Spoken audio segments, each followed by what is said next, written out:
কি ভাবছো সন্ধ্যার চায়ের সাথে কি খাওয়া যায়? তাহলে চিন্তা করা ছেড়ে দাও। বাড়িতেই আমাদের তো চিড়ে থেকেই থাকে। এই চিড়ে দিয়েই আজ একটা মজার রেসিপি শেয়ার করব। চিড়ে, বাদাম আর কারি পাতা থাকলেই ব্যাস, আর দোকানে যাওয়ার প্রয়োজন নেই। একটা কড়াই নিয়ে নেবে।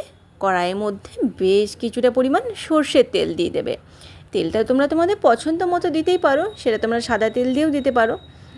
দেওয়ার পর গ্যাসের ফ্লেমটা কিন্তু মিডিয়ামে রাখবে, তা না হলে বাদাম গরম তেলে খুব একটা ভালো ভাজা যাবে না। বাদামটাকে বেশ সুন্দর করে মিডিয়াম ফ্লেমে ভেজে তেল ঝরিয়ে তুলে নিলাম। এরপর ওই কড়াইয়ের মধ্যেই দিয়ে দিচ্ছি বেশ কিছুটা পরিমাণ কারি পাতা। কারি পাতাগুলোকেও তেলের মধ্যে বেশ মুচমুচো করে ভেজে নেব, যাতে করে ফ্লেভারটা সুন্দর আসে। দেখো কারি পাতাটা ভাজা হয়ে গেছে, কারি পাতাটা তুলে নিচ্ছি। এরপর ওই তেলের মধ্যেই দিয়ে দিচ্ছি 5-6টা মতন শুকনো লঙ্কা, 2 চামচের মতন গোটা জিরে। এরপর এগুলোকে বেশ সুন্দর করে ভেজে নেব। শুকনো লঙ্কাগুলো যতক্ষণ না পর্যন্ত বেশ খরা খরা হচ্ছে, মানে ভেতর বাইরে সমস্ত কিছুই। এইখানে নিয়ে নিয়েছি আমি চিড়ে, তোমরা তোমাদের পরিমাণ মতনই দিও। চিড়েটাকে বেশ ভালো করে চেলে চিড়ের যে গুঁড়ো গাড়া থাকে সেগুলো পরিষ্কার করে নিয়েছি। এরপর সমস্ত চিড়েটাই দিয়ে দিলাম। গ্যাসের ফ্লেমটা মিডিয়াম থেকে একটু হাই রাখবে। এরপর সমস্ত কিছুই বেশ ভালো করে উল্টে পাল্টে নেব। এই কাজটা কিন্তু তোমাদেরকে মিডিয়াম ফ্লেমে করতে হবে, হাই ফ্লেমে করলে চলবে না। মিডিয়াম ফ্লেমে রেখে সমস্ত চিড়েকে উপর থেকে নিচে আর নিচের থেকে উপরে করতে হবে, তাতে তোমরা এদিক ওদিক একটু করে কাজ করে নিতেও পারো। দেখো উপর নিচ করতে করতে আমার চিড়ে ভাজা কিন্তু কমপ্লিট হয়ে গেছে। হাত দিয়ে এইভাবে দেখে নেবে, চিড়ের কাঁচা ভাবটা চলে যাবে, হাত দিয়ে গুঁড়ো গুঁড়ো হয়ে যাবে। একটা মুখে নিয়ে দেখো, দাঁতে আর চিটে যাবে না। যে ভেজে রাখা বাদাম, কারি পাতা আর বিট লবণ দিয়ে দিচ্ছি। দিয়ে সমস্ত কিছুকে বেশ ভালো করে এপিট ওপিট করে মিশিয়ে নিচ্ছি।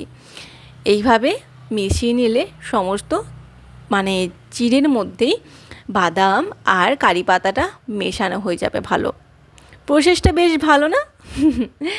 এইভাবেই বেশ ভালো করে মিশিয়ে নিয়েছি।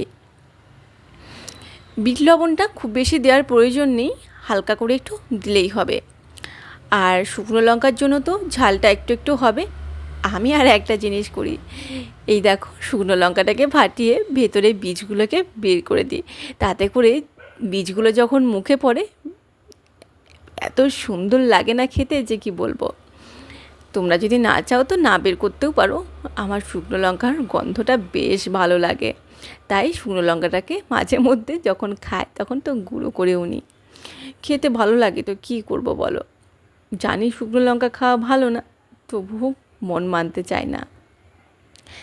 এইভাবে ঠান্ডা করে নেওয়ার পর একটা কৌটোর মধ্যে ভরে রেখে নিলে রেডি আমাদের সন্ধ্যার জলখাবার। এইটা খুবই স্বাস্থ্যকর আর বেশ মন ভরার মতন।